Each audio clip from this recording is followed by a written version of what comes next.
Picture this, you're 17 years old. A wooden collar is locked around your neck. Your hands are bound. The people who killed your father now own you as a slave. This isn't a nightmare you'll wake up from. This is your reality. Now answer this question. What would you do? Would you accept your fate? Would you wait for rescue that might never come? Or would you risk everything, knowing that if you fail, the punishment will be worse than death itself?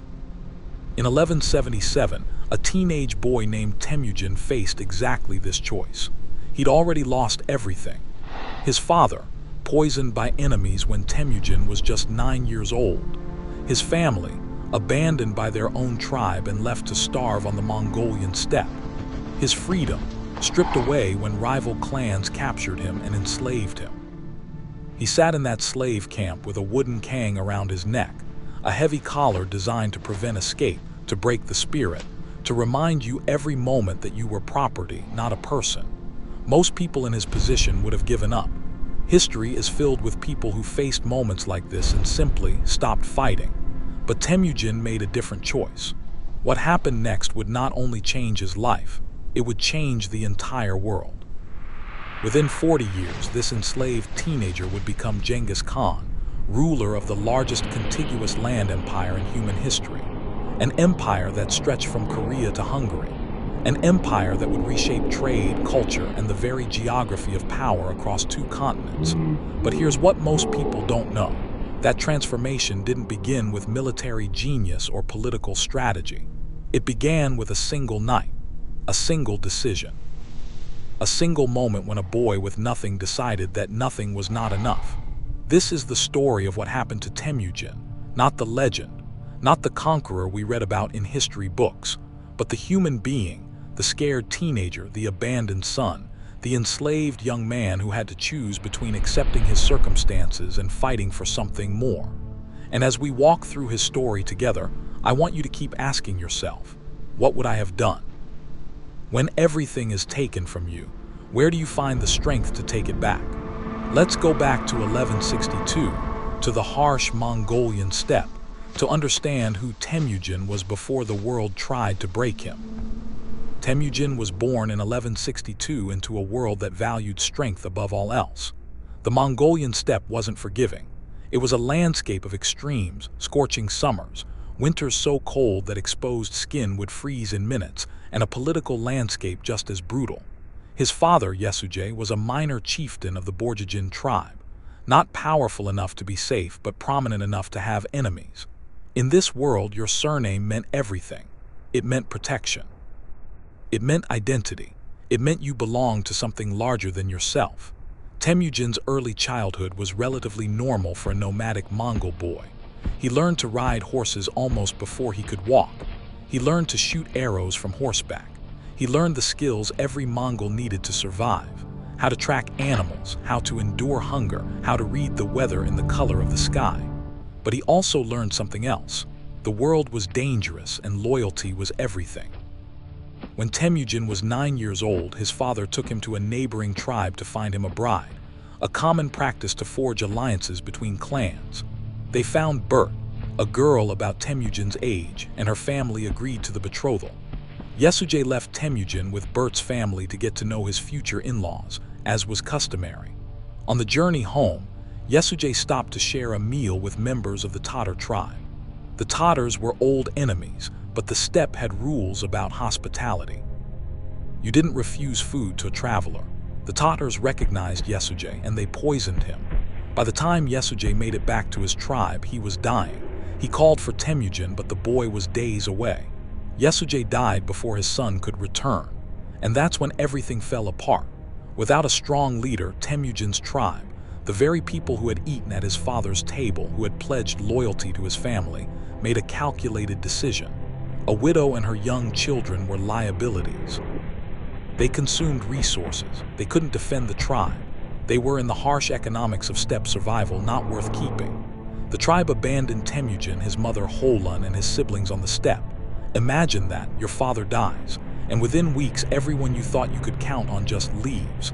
They pack up their jurs, round up their horses, and ride away. Your mother is screaming at them, pleading. Your younger siblings are crying, and they just go. Temujin was 9 years old. His mother, Holun, was extraordinary. She kept her children alive through sheer force of will. They ate wild berries, roots, fish from the river, small game when they could catch it. They moved constantly to avoid hostile tribes. They had no protector, no allies, no safety. Temujin learned what it meant to be powerless. He learned what it felt like to be hungry, not the hunger of missing a meal, but the hunger that makes your stomach cramp and your thoughts slow. He learned what it meant to have no recourse, no justice, no one to appeal to. But he also learned something else. He had a gift for survival, a talent for reading situations, for understanding what people wanted, for making hard decisions quickly. When Temujin was a teenager, he and his brother Kasar got into a dispute with their half-brothers over hunting spoils. In most families, this would have been a minor argument, but resources were everything. The dispute escalated. Temujin made a decision that would haunt him for years. He killed his half-brother Bektar. It was a brutal choice. But in Temujin's mind, it was a choice about survival, about establishing that he would not be pushed aside, that he would not be the weakest link. His mother was devastated, but Temujin had learned the central lesson of his childhood. The world respects strength. Mercy in the wrong moment gets you killed. As Temujin entered his late teens, he tried to rebuild. He returned to Bert's family and married her, fulfilling the betrothal his father had arranged. For a brief moment, it seemed like he might forge a normal life. He was wrong. Rival clans, the same ones who had persecuted his family for years, heard that Temujin was trying to establish himself. They raided his small camp. They kidnapped Bert, and they captured Temujin. This time, they weren't going to just chase him off. They were going to make sure he could never challenge them. They put him in a wooden can, a heavy collar that locked around the neck with wooden boards extending outward. You couldn't lie down comfortably. You couldn't reach your hands to your face. You couldn't escape. It was designed to humiliate and to break the spirit. Temujin was now a slave. This is where most stories would end, where most people would have accepted their fate.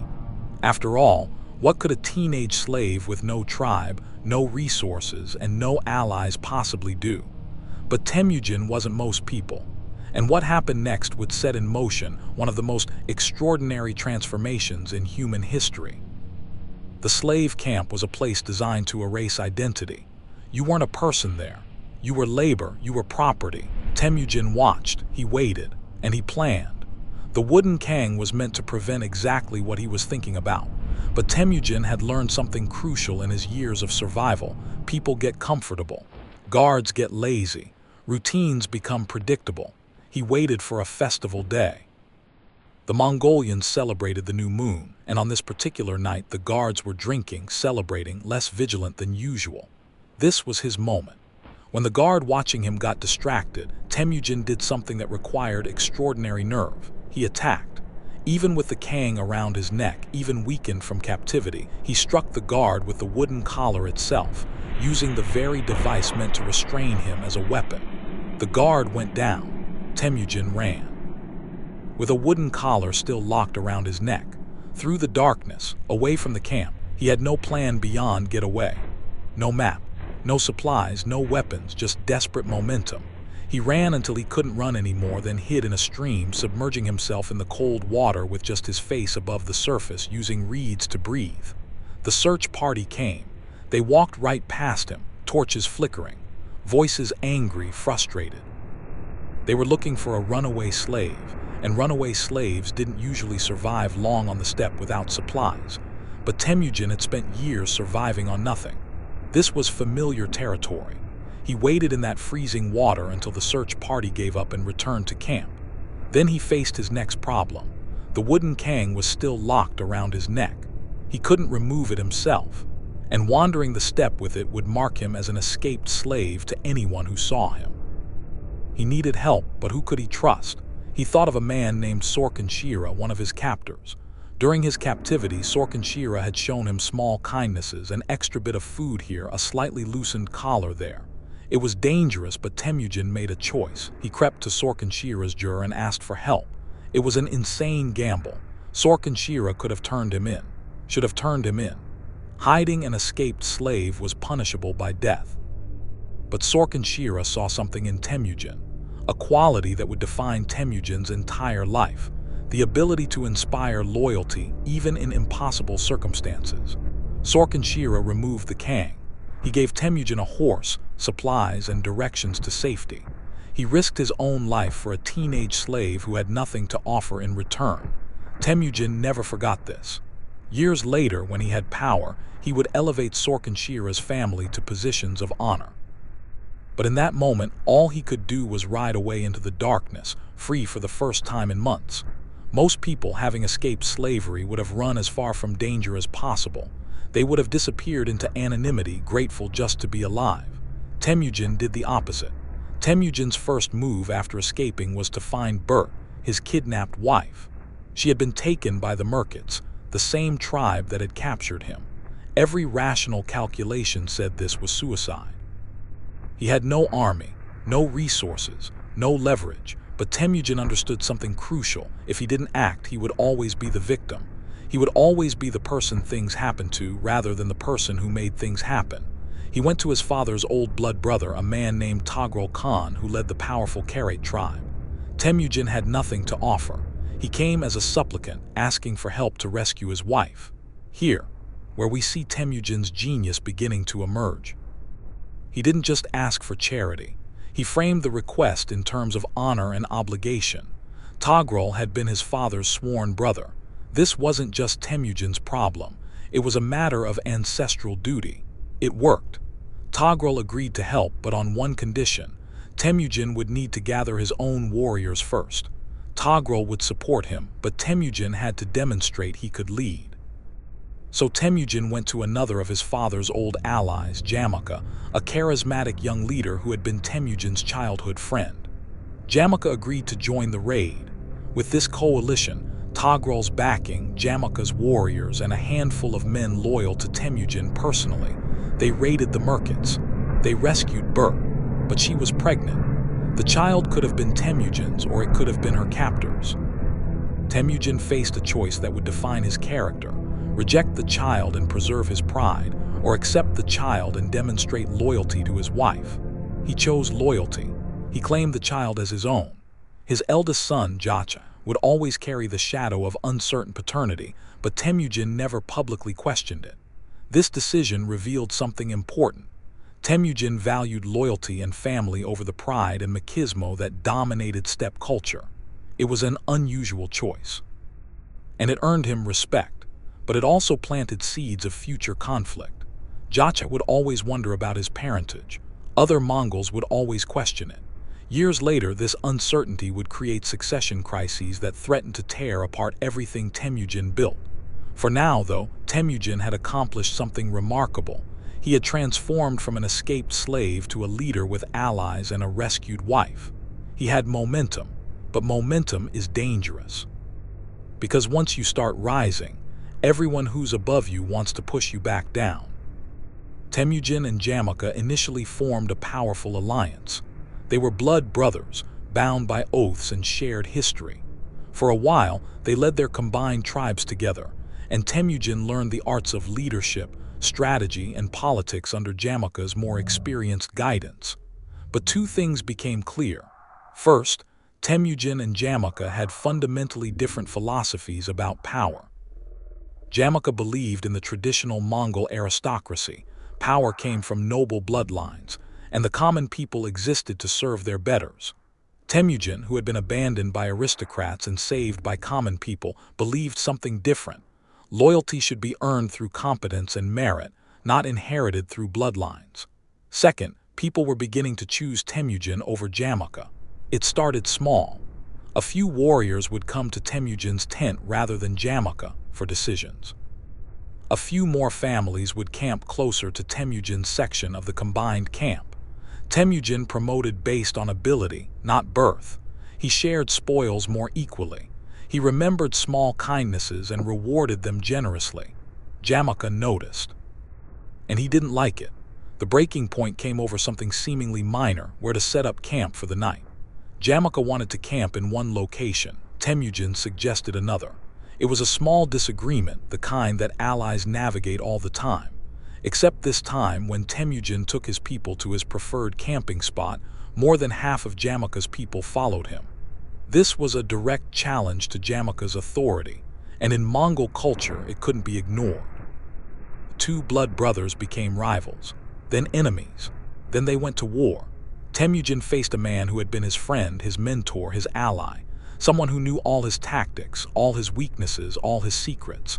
Jamaica had more warriors, more resources, more experience.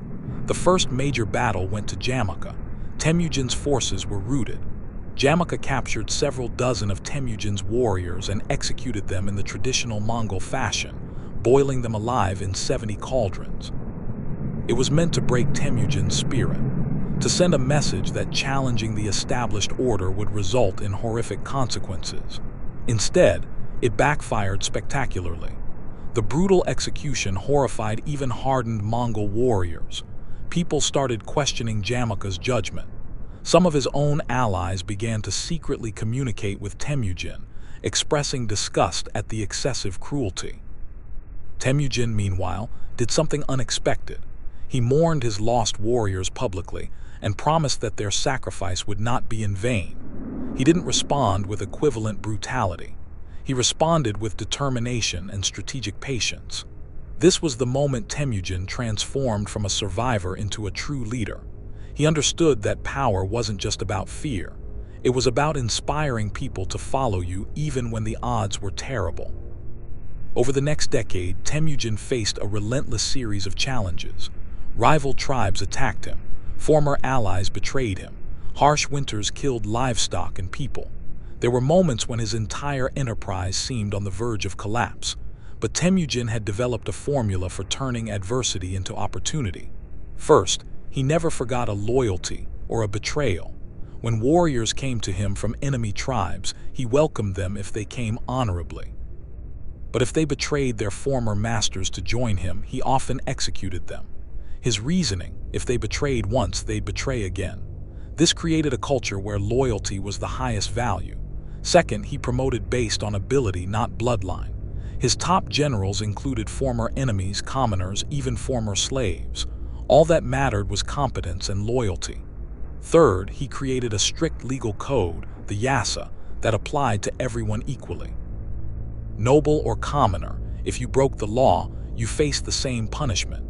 This created predictability and fairness in a world usually governed by arbitrary whims of the powerful. Fourth, he protected trade and rewarded craftsmen. Unlike typical steppe nomads who simply raided and moved on, Temujin understood that prosperity created loyalty more effectively than fear. These weren't abstract principles. They were survival strategies learned from years of having nothing. When you've been abandoned by aristocrats and saved by common people, you learn that the traditional hierarchies are bullshit. When you've been enslaved, you learn that power must be tempered with justice, or it eventually turns on itself. Slowly, methodically, Temujin consolidated power. He defeated the Tatars, the people who poisoned his father. He conquered the Merkits, the people who kidnapped his wife. He eventually defeated Jamaica himself, his former blood brother. When Jamaica was finally captured by his own men and brought to Temujin in chains, Temujin made him an offer: rejoin me. Be my brother again. Let's rule together. Jamaica refused. He said that the world wasn't big enough for two sons. He asked for an honorable death, execution without spilling blood, the traditional Mongol way for nobility. Temujin granted the request. He had Jamaica's back broken, quick, relatively painless, and without spilled blood. Then he had Jamaica buried with honors. It was a moment of profound sadness. Temujin had defeated his greatest rival, but at the cost of his oldest friendship. Victory and loss intertwined. By 1206, Temujin had done what no one thought possible. He had united the Mongol tribes. The fractious, constantly warring clans of the steppe recognized him as their supreme leader.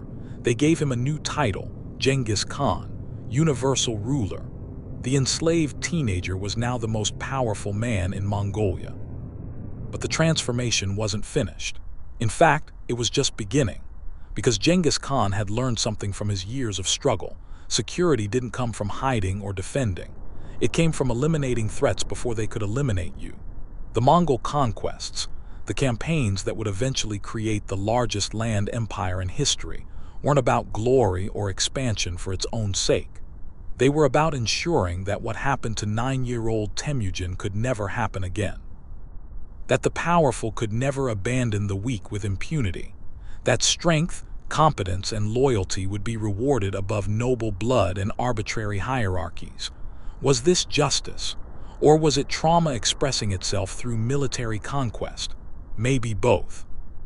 Genghis Khan's empire would eventually stretch from the Pacific Ocean to Eastern Europe, an area larger than Africa, home to over 100 million people, encompassing dozens of cultures, religions, and ways of life. But the story of how he built that empire is inseparable from the story of what happened to him as a young man. Consider his famous policies: meritocracy over aristocracy. Genghis Khan's top generals included Jebe, a man who had once shot Genghis Khan's horse out from under him in battle, then honestly admitted it when captured. Instead of executing him, Genghis Khan made him a general. Why? Because competence and honesty mattered more than lineage. This was the lesson of being abandoned by his own tribe's aristocrats. Religious tolerance. The Mongol Empire was remarkably tolerant of different religions. Buddhist monks, Muslim imams, Christian priests, and shamanistic practitioners all found protection under Mongol law. Why? Because Genghis Khan had learned that dogma divides but practical cooperation creates strength. Protection of trade. The Silk Road had never been safer than under Mongol rule. Merchants could travel from China to Europe under Mongol protection. Trade flourished. Why? Because Genghis Khan understood that prosperity created loyalty more effectively than fear alone. Strict legal code applied equally. The Yasa applied to everyone, including Genghis Khan's own family. When his son violated military discipline, he faced the same punishment as any common soldier. Why? Because arbitrary power had destroyed Temujin's childhood. Predictable justice created stability. These weren't the policies of a typical conqueror. They were the policies of someone who had experienced powerlessness and resolved that competence, loyalty, and contribution should be rewarded regardless of birth. Of course, this doesn't erase the brutality. Genghis Khan's conquests killed millions. Cities that resisted were sometimes destroyed entirely as warnings to others. The Mongol invasions were catastrophic for many civilizations. But here's the complicated truth. Genghis Khan saw himself as bringing order to chaos. In his worldview, the alternative to Mongol rule wasn't peace. It was the kind of fractious, violent disorder that had defined his childhood, where the strong preyed on the weak with no consequences, where loyalty was meaningless and survival was arbitrary. He chose to create an empire where the rules were clear, where competence was rewarded, where trade was protected. An empire where an enslaved teenager could rise to rule the world. Was this justified? That's not for us to answer. The millions who died would certainly say no. But the merchants who traveled safely, the craftsmen who prospered, the common people who rose to positions they never could have achieved in traditional aristocratic societies, they might have a different perspective. What we can say is this: Genghis Khan was shaped by trauma, by abandonment, by slavery. And he created a system designed to ensure that the specific injustices he experienced, arbitrary abandonment, aristocratic cruelty, powerlessness of the competent, could never happen in his domain. In his final years, Genghis Khan became increasingly reflective. He knew he was dying, and he worried about what would happen to his empire. He had built something unprecedented, but would it survive him? He divided his empire among his sons, trying to balance their competing interests. He established principles of succession. He created systems meant to outlast any individual. When he died in 1227, during a campaign against the Western Xia dynasty, his body was returned to Mongolia and buried in an unmarked grave as per his wishes. To this day, no one knows exactly where Genghis Khan is buried. The location was kept secret, and everyone who attended the funeral was killed to preserve that secret. Even in death, he maintained control over his own narrative. His empire would eventually fragment, as all empires do, but its influence lasted for centuries. The Pax Mongolica, the Mongol peace, facilitated unprecedented exchange of ideas, technologies, and cultures between East and West. Gunpowder, printing, compasses, agricultural techniques, mathematical concepts, all traveled along routes secured by Mongol power. Modern nations from Russia to China to Turkey to Korea still bear the imprint of Mongol influence. The very shape of Eurasia's political geography was partly determined by where Mongol power reached and where it didn't. And it all started with a teenage boy locked in a wooden collar, making a choice to fight rather than submit. What does Genghis Khan's story teach us? It teaches us that circumstances don't have to define us. Temujin had every reason to accept powerlessness as his permanent state. He'd been abandoned, impoverished, enslaved. By any rational measure, he should have disappeared into history as another forgotten victim of steppe violence. But he chose differently. Not once, but continuously. Every time circumstances tried to break him, he found a way to turn adversity into opportunity. It teaches us that loyalty is earned, not owed. Genghis Khan never forgot the people who helped him when he had nothing, and he never forgave those who abandoned him when he needed them most. This wasn't just personal vindictiveness. It was a philosophy of leadership. You create loyalty by demonstrating it. It teaches us that systems matter more than individual virtue. Genghis Khan didn't rely on people being good. He created systems that rewarded competence and punished betrayal. He understood that good intentions without strong institutions lead to chaos. It teaches us that trauma can drive both creation and destruction. Genghis Khan's childhood horrors motivated him to build something unprecedented, but they also motivated him to wage wars that killed millions. The line between overcoming adversity and perpetuating it is thinner than we'd like to believe. And perhaps most importantly, it teaches us that transformation is possible. The person you are at your lowest moment is not the person you have to remain. Temujin in a slave collar and Genghis Khan ruling an empire were the same person, but they were also fundamentally different. What changed wasn't his circumstances first. It was his decision about how to respond to those circumstances. Each of us faces our own versions of the wooden collar. Maybe it's poverty. Maybe it's discrimination. Maybe it's betrayal by people we trusted. Maybe it's simply the weight of circumstances that seem impossible to overcome. Genghis Khan's story doesn't give us easy answers. It doesn't tell us that everything will work out if we just try hard enough. Reality doesn't work that way. But it does tell us this: the choice is always there. The choice to accept circumstances or to fight them. The choice to be defined by what happened to us or to define ourselves by how we respond. Temujin chose to fight, and in doing so, he changed the world. What choice will you make? When I started researching Genghis Khan's story, I expected to find accounts of military strategy and conquest. What I found instead was something more fundamental, a story about human resilience. We remember Genghis Khan as a conqueror, but before he was a conqueror, he was a scared child mourning his father. Before he was an emperor, he was a teenager with a wooden collar around his neck, making the desperate choice to attack a guard and run into the darkness with no plan beyond survival.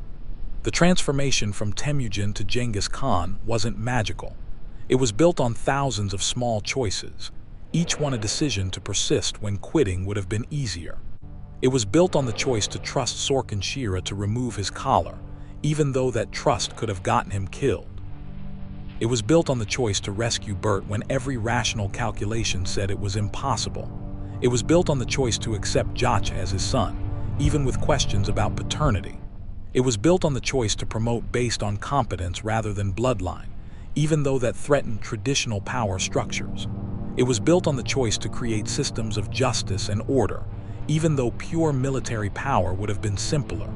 Each choice, by itself, was small. Together, they created an empire that reshaped the world. Your own turning points might not lead to empires, but they will lead somewhere. The question is, will you make the choice to shape your direction, or will you let circumstances choose for you? I'd love to hear from you. Where are you watching from? And more importantly, have you ever faced a moment where everything seemed lost but you chose to keep going anyway? What did that teach you about your own capacity for resilience? Drop a comment below. I read every single one, and your stories inspire me to keep uncovering these hidden moments of human transformation.